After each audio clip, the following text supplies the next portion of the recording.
if I say that time travel is not just a fantasy from movies, but a truth recorded in our history. This idea is as thrilling as it is profound. There are many such evidences in ancient Indian scriptures that challenge even the principles of modern physics and force us to look at them from a new perspective. These evidences are so astonishing that they compel us to wonder whether our sages and seers from thousands of years ago were actually time travelers. Did they possess some kind of knowledge through which they could understand the dimensions of time and traverse them? This question leads us to a mystery that blurs the line between science and spirituality. Some ancient Indian texts contain such evidence that even astonishes modern physics.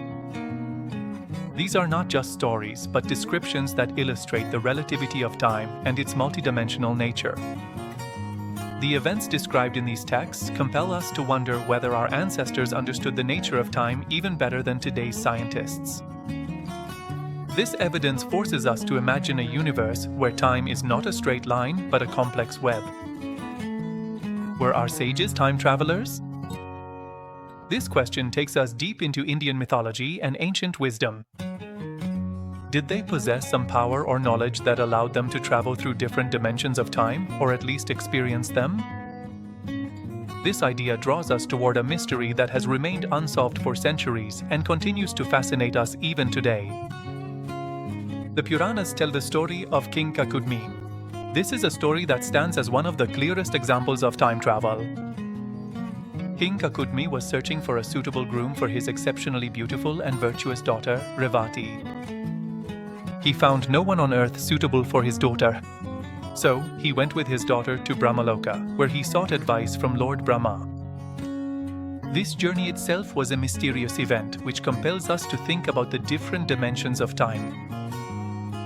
At that time, Lord Brahma was engrossed in a musical assembly where the Gandharvas were performing melodious music. King Kakudmi and Revati patiently waited for him to return. When Lord Brahma returned from the assembly and King Kakudmi explained his problem, Brahma smiled and said that a great deal of time had passed on earth. He explained that just a few moments in Brahmaloka were equivalent to 27 Chaturyugas, that is, millions of years on earth. During this time, many ages had passed on earth, and all the suitors he had considered were no longer alive. This incident presents us with a remarkable example of the relativity of time. It is a perfect example of time dilation, where a few minutes in one realm become millions of years in another. This concept closely resembles the modern physics theory of relativity, where the passage of time can vary due to gravity and speed. The story of King Kakudmi compels us to wonder whether our ancestors had already understood this scientific principle thousands of years ago and conveyed it to us through their stories. Was Brahmalok actually a higher dimension where the flow of time was different? This question compels us to think about the multidimensional nature of the universe. Do such dimensions exist where the concept of time is completely different from our experience on Earth? This idea helps us understand that the events described in our ancient scriptures may not be mere imagination, but could in fact be profound scientific and philosophical truths. The story of Maharishi Markandeya is even more remarkable and illustrates his unique relationship with time. It is said that he witnessed with his own eyes the destruction of the entire universe at the time of the Great Deluge, when everything was reduced to ashes and only one vast expanse of water was left. He experienced that terrifying scene when creation was coming to an end, and then he also witnessed the birth of a new creation, when Brahma once again created the universe. This experience makes him a unique witness to the cycle of time. He was the only human who saw both the past and the future. He witnessed with his own eyes the cycle from the beginning of creation to its end. This places him in a unique position where he could observe the flow of time as a spectator rather than as a being trapped within it. This experience grants him a profound understanding of the mysteries of time. Was this a vision? Or was it truly an experience of a time loop? What? Did Maharishi Markandeya merely witness a symbolic vision, or did he truly experience such a cycle of time where he could see both the past and the future simultaneously? This question compels us to ponder the nature of time and the power of consciousness. Can our consciousness be so powerful that it can transcend the dimensions of time? It is written in the Yoga Vasistha scripture, "Countless yogas are created and destroyed in every moment." This is a profound philosophical and scientific statement that tells us about the fleetingness of each moment of time and its infinite nature.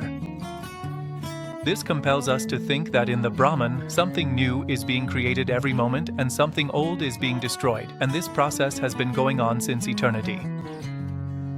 This is the same principle that quantum physics today refers to as parallel time streams. Yoga Vasistha had said that time is not a single flow, but a web. This idea helps us understand that time does not move forward in just a straight line, but can exist in many parallel streams where different events are happening simultaneously. This also aligns with the modern scientific theory of the multiverse. Perhaps the sages had understood that cosmic grid, where time is an energy, not a line.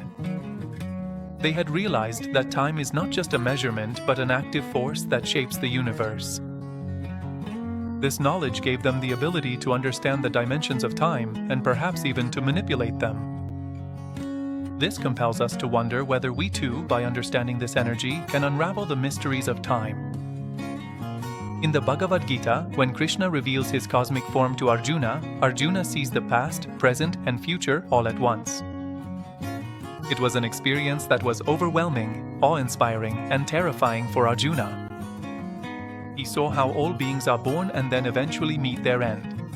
How the end of all warriors in the battle is certain, and how Krishna himself is the controller of this entire universe. This vision gives us a glimpse of a dimension of time where all eras exist simultaneously.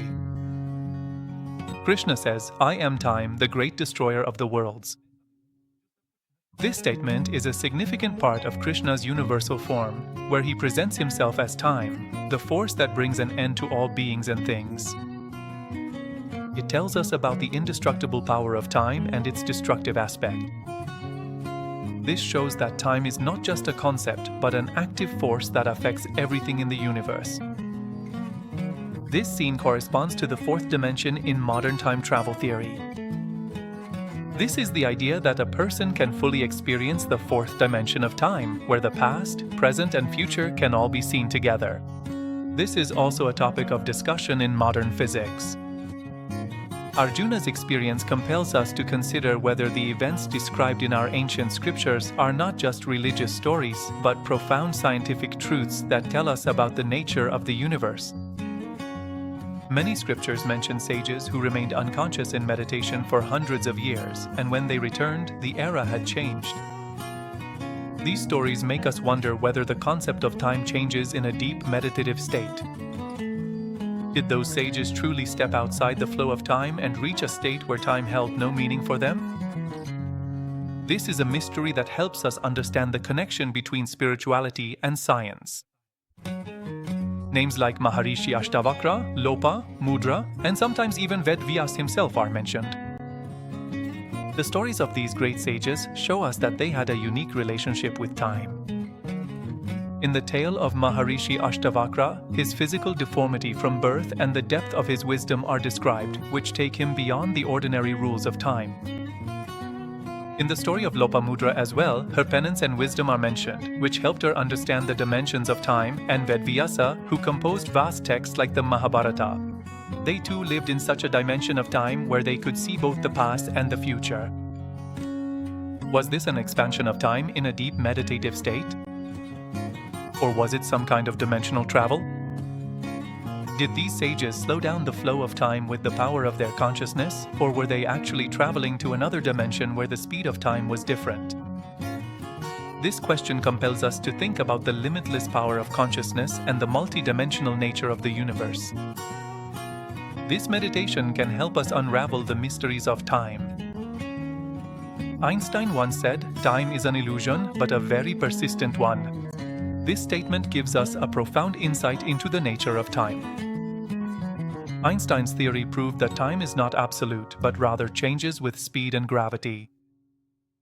This forces us to consider whether time is truly a fundamental entity or just a concept created by our perception. According to relativity, if a person travels at the speed of light, time stops for them. This is a scientific theory that compels us to think about the possibility of time travel. If an object approaches the speed of light, the flow of time slows down for it, and at the speed of light, time comes to a complete stop. This helps us understand that time is not just a straight line, but a flexible dimension. Could this be the secret behind the meditative state of our sages, where they would enter the light body? Did they reach such a high state through the power of their consciousness that time lost all meaning for them? This idea compels us to wonder whether, through meditation and yoga, we too can influence the dimensions of time. Are the events described in our ancient scriptures not just religious stories, but profound scientific truths that reveal the nature of the universe to us? Science is now searching for the truth that the sages realized thousands of years ago. The principles of modern physics and quantum mechanics are gradually uncovering those mysteries that our ancient sages understood through their insight and meditation. This compels us to consider whether science and spirituality are actually two sides of the same coin, helping us to understand the mysteries of the universe. If consciousness itself is the key to time, then perhaps we are all time travelers. We just don't know how to read the clock of our own minds. This idea speaks to us about our inner power and the limitless potential of consciousness. If we learn to control our consciousness, perhaps we too can experience the dimensions of time and unravel the mysteries of time travel. It compels us to consider whether time travel does not depend solely on external technology, but also on our inner consciousness. Perhaps India's yoga, meditation, and spiritual practices are themselves time machines. These ancient disciplines empower us to control our consciousness and experience the dimensions of time. Through yoga and meditation, we can calm our minds and reach a state where time loses all meaning. This makes us wonder whether our ancestors had already unraveled the mysteries of time travel through these practices. Sometimes the mystery is not outside, but hidden within. This is a profound philosophical idea that tells us the greatest mysteries of the universe are concealed within us. If we can understand our inner consciousness, we can solve all the mysteries of the universe, including time travel. It compels us to consider whether, instead of searching for time travel in the external world, we should look within ourselves. Were the events recorded in Indian history merely stories, or the oldest form of science? This question makes us reflect on the depth of Indian culture and knowledge. Are the events described in our ancient texts not just imagination, but deep scientific truths that reveal the nature of the universe to us? It makes us wonder whether our ancestors possessed knowledge that surpasses even today's science. In the next episode, we'll meet another mystery, voices that come from nowhere.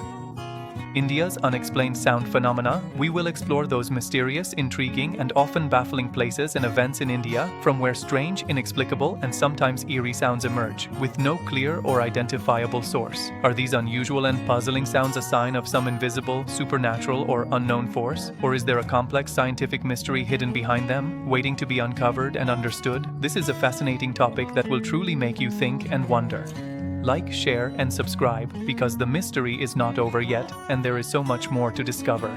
Stay with us and join us on this exciting, thought-provoking, and captivating journey through the unsolved and enigmatic mysteries of Indian history.